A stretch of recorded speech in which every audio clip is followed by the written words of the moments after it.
आइए question number 18 देखेंगे। Topic का नाम है bill of exchange, chapter 16, TS Grewal class 11th की बुक में से। आइए सबसे पहले क्वेश्चन में देखते हैं कि क्वेश्चन में हमें क्या दे रखा है। On 1st of March 2019 R accept a bill of exchange for ₹20,000 from S, payable 3 months after date, in full settlement of is due. On the same date, S endorsed the bill of exchange to T, together with a check of ₹5,000 in settlement of his debt to the latter. इसका मतलब क्या हुआ भाई? इसका मतलब ये हुआ कि R के पास जो BR आया था वो उसने T को हैंड ओवर कर दिया, प्लस 5,000 रुपए और भी दे दिए चेक से। अब 2 मार्च को T ने वो बिल डिस्काउंट करा लिया बैंक से at the rate of 6% per annum. On maturity, the bill of exchange was dishonored. Journalize the transactions in the books of R and T. तो आइए सबसे पहले R की पोजीशन देखेंगे। R ने बिल एक्सेप्ट करा है, तो ये क्या हो गया हमारा? ये हो गया हमारा ड्रॉई। तो ये अपनी बुक में एंट्री करेगा। डेट दे रखी है 1st of March, और मैं यहां लिखूंगा एस डेबिट टू बीपी, क्योंकि ये ड्रॉई है। इसने बीपी दिया, कितने का बीपी दिया? 20,000 रुपए का बीपी दिया।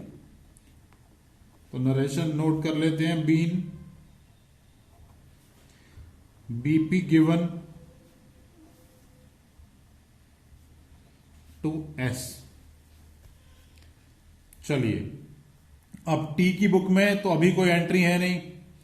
अब हमने ये बिल दे दिया एस को, एस ने वो बिल जो है और 5,000 रुपए और दोनों चीजें मिलाकर टी को दे दी। डेट है 1 मार्च। जब वो बिल आया तो इसके लिए तो वो बिल रिसीवेबल है, तो ये BR लिखेगा।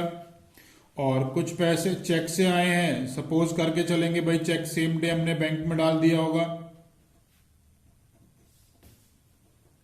तो BR कितने का आया? 20,000 रुपए का। 5,000 रुपए का चेक आया, और ये सारा हिसाब किताब टी का किसके साथ है? एस के साथ है। Being BR and check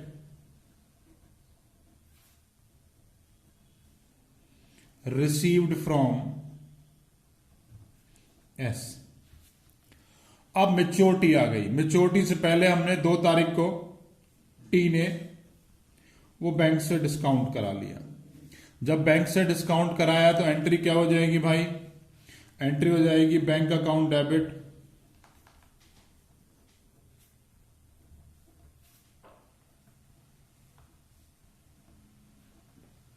discounting charges account debit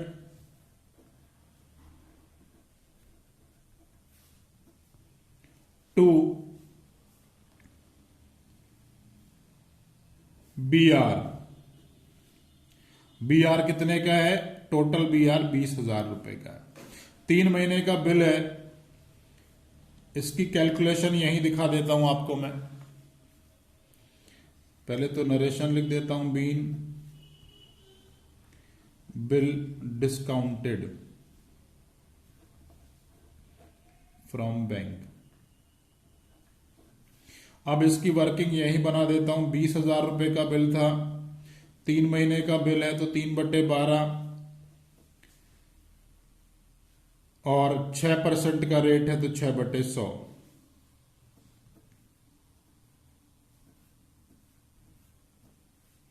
ये वैल्यू आ गई 300 रुपए। तो 20,000 में से 3 तो मेरा डिस्काउंटिंग चार्जेस आ गया 300, बाकी वैल्यू रह गई 19,700। अब ये बिल हमने यहां पर डिस्काउंट करा लिया। अब हुआ क्या? अब मेच्योरिटी पे ये जो है बिल मेरा डिसऑनर हो गया। अब जब मेच्योरिटी पे मेरा ये बिल डिसऑनर हो गया, आइए अब हमने ये डिसऑनर की एंट्री कर ली है, तो आगे वो डिस्काउंट की एंट्री कर ली है, तो डिसऑनर की एंट्री की तरफ चलते हैं। अब बिल जो है वो मेच्योरिटी पर डिसऑनर हो गया। अब जब मेच्योरिटी पर डिसऑनर हो गया तो नोटिंग चार्ज की तो कोई बात इसमें लिखी नहीं हुई है, तो सिंपल डिसऑनर की एंट्री कर लेता हूं in the books of endorsee. T ने एस से पैसे लेने हैं तो मैंने लिखा टू एस, एस इसके लिए क्रेडिटर हो गया। एस जो है मेरा क्रेडिटर हो गया, कितने से क्रेडिटर हो गया, दोबारा से 20,000 रुपए से, सॉरी एस मेरा डेटर हो गया 20,000 रुपए से। और टी ने उतने ही पैसे बैंक को पे कर दिए 20,000 के, तो एस डेबिटेड टू बैंक करके मैंने ये डिसऑनर की एंट्री पास कर दी। बीइंग बिल डिसऑनर्ड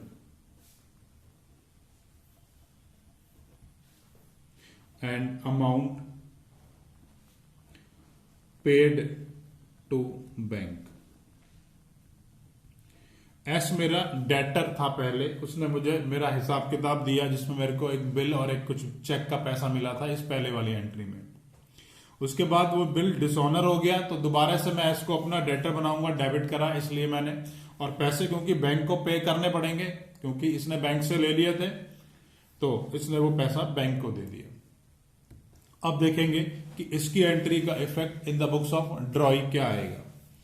यहां पर ये डेट और चेक कर लेते हैं एक बारी।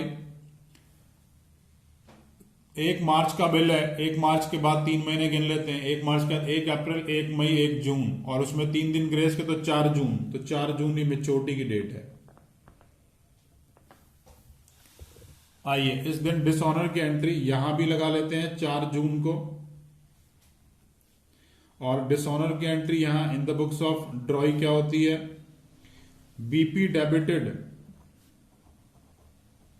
To drawer. अब ड्रॉर कौन है भाई, ड्रॉर मेरा एस है।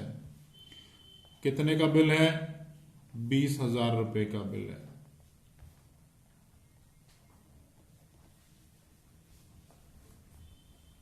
बीन बिल बीपी डिसऑनर्ड,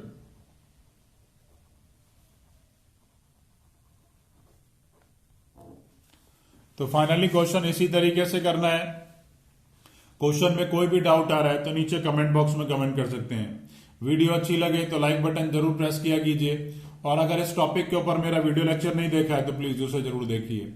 उसको देखने से ये सारे कॉन्सेप्ट हमेशा के लिए क्लियर हो जाएंगे।